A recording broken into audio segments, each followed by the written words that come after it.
ACC PM on a Wednesday afternoon. We head to Winston-Salem, North Carolina. Jacob Roberts joins us. Jacob, first of all, welcome to the program. Congrats on the quick start, but more importantly, happy birthday, big man. 22, huh? How about that? Thank you. I appreciate it. Listen, you go from the Walter Camp National Defensive Player of the Week award, and now you get the birthday. What's on tap for the birthday celebration? Not too much. Just enjoying my day with going to war with the guys that I play next to on Saturday. So I want to have it no other way. Well, again, congratulations on all that cool stuff. Also, congrats on the quick start for not only your team standpoint, sitting there with a 0 in the loss column, but what did you find out about your football team, especially defensively, with the comeback against Old Dominion on Saturday? I found out that we got a bunch of guys who won't give up. We got some guys that will fight each and every down, relentlessly, no matter what the scoreboard says. And we just work hard. Keep your eyes off the clock and what the score said last Saturday. And we just fought back, tried to make plays to get us back in the game.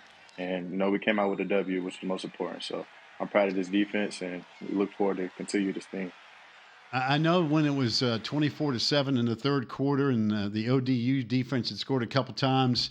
You probably sensed that, hey, you know what? We're still in this football game. You were still controlling what was going on up front, and I'm sure that mentality carried you guys through, and probably had trickle down effect on the offense as well.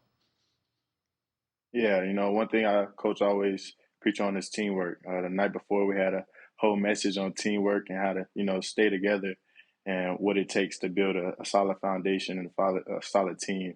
And, his speech, came into play on Saturday. So we used our teamwork, we worked together, kept fighting, and we won the game. So it was You great. know, for years and years and years, we've always talked about Wake Forest and that slow mesh, and regardless of who's playing quarterback and all those frisbee catching dogs on offense, and they're scoring all Yeah. these points, and it's always been, hey man, the Deeks are going to score. What's the defense going to do? How cool is it now that you guys are sacking everything in your wake, as far as who's leading the country in sacks and all of a sudden we'll get into all that. But how cool is it for you knowing that, guess what? Forget about worrying about the defense. We're bringing some serious heat every week we play. It's cool. We call Coach Lambo. He's came in. I think it's his second year here. He has his defense very established. The guys are bought in, and we're all on one goal and one mission. So I feel like as we continue to get better each and every day, this defense is going to continue to just reach the sky's the limit. So I'm ready for what's next. I bet you lead the league with 5 sacks. The team leads the country with 16. When you start getting that mentality, what's it like as a defensive player when you know you're getting to the quarterback and all of a sudden that reputation is, hey, I got one, man, you go get one. I mean, what's that like in the huddle when all of a sudden you can start to feed like the sharks are in the water, man? There's blood in the water. Let's go, right? It's got to be a great feeling knowing that, hey, guess what? We're coming after the quarterback. hmm it's great. We all feed off each other. Our D line is tremendous. My linebacker core, our room is deep. We have a lot of guys who can play and play all over the field, rush off the edge, drop into coverage, and just be a playmaker. So I feel like this defense has been great so far, and you're gonna continue seeing it the rest of the year. Jacob, can you sense when you look in the eyes of offensive linemen when you get a couple? I mean, you guys had 10 sacks against Old Dominion, but do you get a sense that you can look an offensive lineman in the eye during the game and go, guess what? I got this guy beat, and they know I think the whole defense does. It's a mentality thing. it. It's a mentality thing. I just feel like either you're born with it or you're not. And I feel like this defense is born with it. We got a lot of guys who are hungry and just ready to work. All right, this week it's Georgia Tech. The Jackets have not been to Winston-Salem since 2010. They're going through a transformation as well. Coach Key's done a really nice job, and all of a sudden, much as everybody's watching your defense going, wow, man, the Deeks are flying all over the ball, people are watching Georgia Tech's offense going, man, they couldn't make any plays downfield last year, and Haynes King and these guys have been incredibly explosive. When you watch tape of Georgia Tech, what pops off the page to you? They're really fundamental. They have a great offense. They have a lot of great playmakers, and they do some things on film where if you can't get it lined up, and stop it. It can hurt you. So, they're a really good team, and we look forward to playing them on Saturday.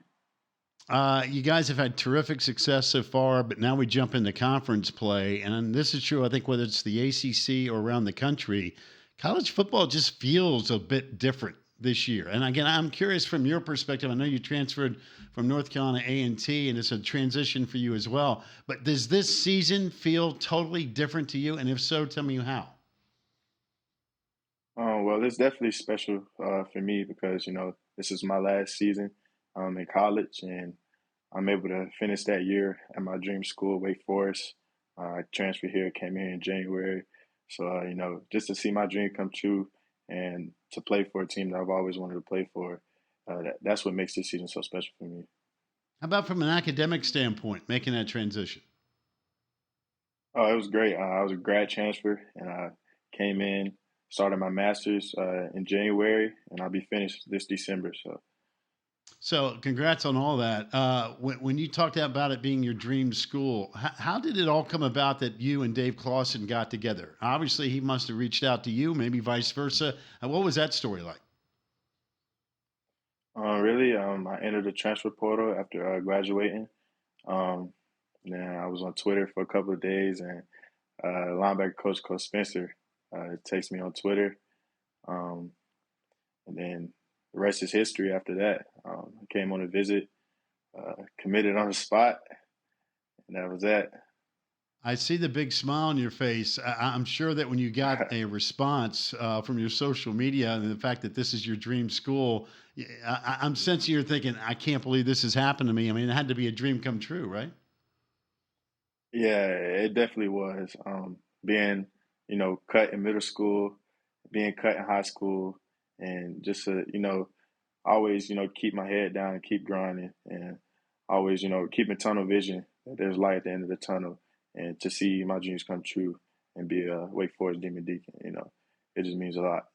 That persistence paid off, and the fact that you're going to walk away with 2 degrees, playing a sport you love to play, playing at a school that you love. I mean, that really is an incredible story. Mm. Yeah, it's great. I wouldn't want to be anywhere else. So let me ask you something on your 22nd birthday. How does this dream story end? Uh, win the ACC.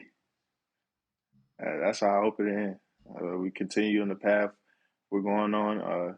Our goal is to go 1-0 each and every week. So if we continue doing that, that'd be an incredible ending. You're right about that. Well, listen, you are a great story. This defense has absolutely got people shaking their heads, going, "Man, what's going on?" Wake Forest defense slapping everybody around just like that. Man, that was crazy. The comeback last week. Wish you the very best against Georgia Tech in the rest of the season, and stay healthy. And again, happy birthday. Thank you. I appreciate it.